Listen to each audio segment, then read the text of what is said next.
je tiho. Sjedim kraj prozora i gledam nebo. Nebo je plavo. Plavo i mirno. Ljeto je. Ljeto u Hrvatskoj ima poseban miris. Miris mora i soli. Kad zatvorim oči, vidim more. Plavo, toplo more.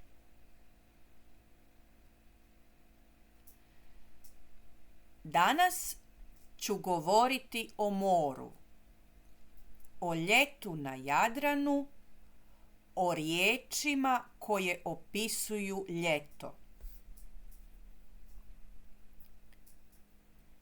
Jadran nije more kao svako drugo. Hrvati to znaju. Nešto se dogodi kada prijeđeš planinu i odjednom ispred sebe vidiš to plavo more. Poslije toga dan nije isti.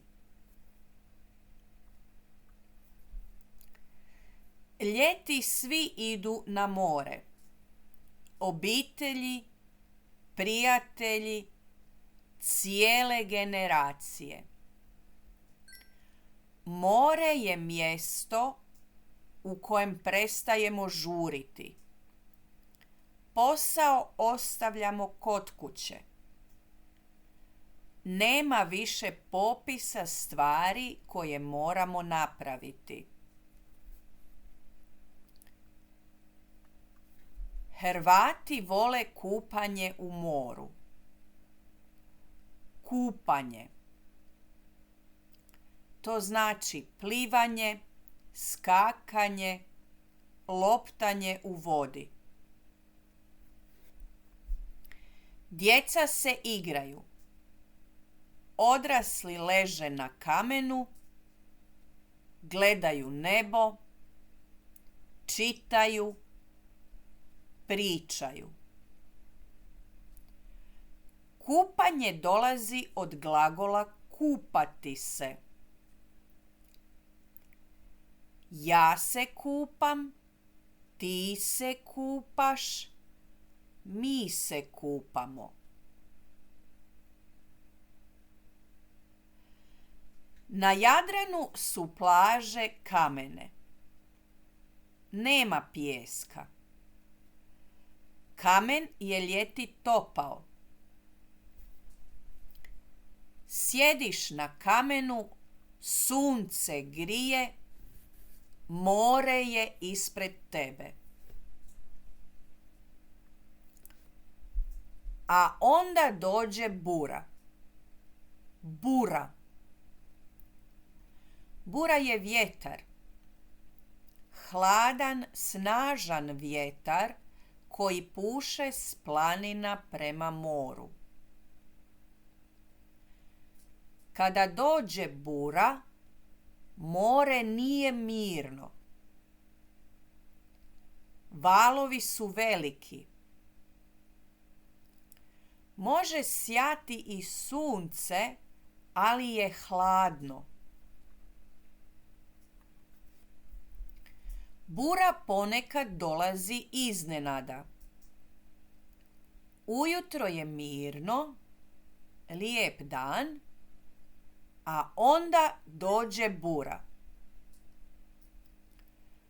Brodovi ostaju u luci, ljudi ostaju u kućama i čekaju da prođe. Ljeto u Hrvatskoj uči nas jednoj važnoj stvari.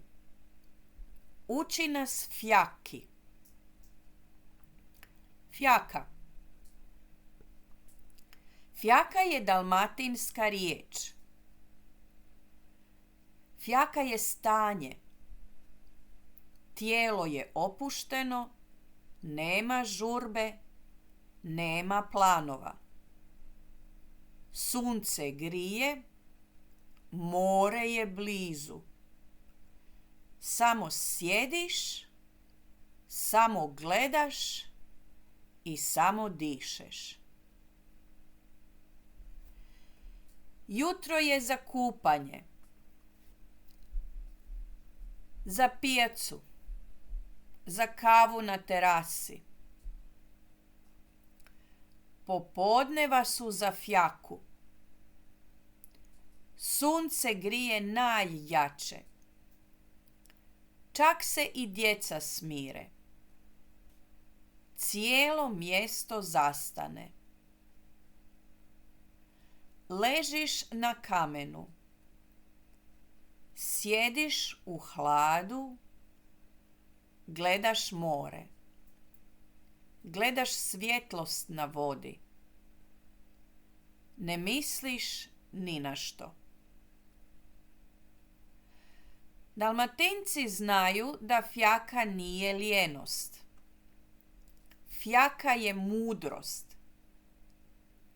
Znati stati nije lako. To se uči.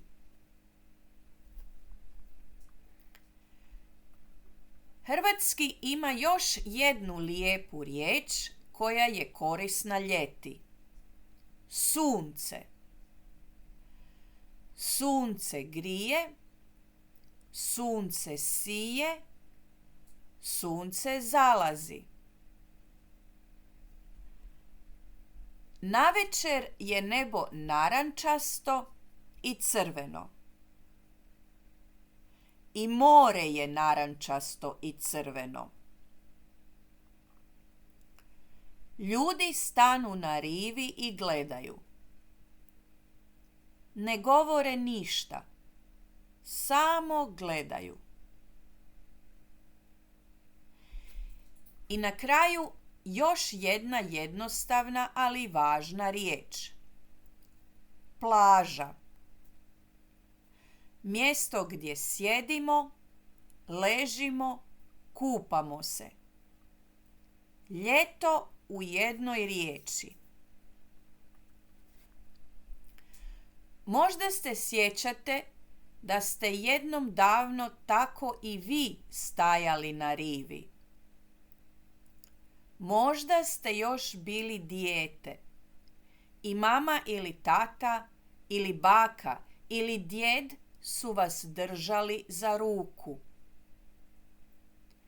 Mirisala je sol.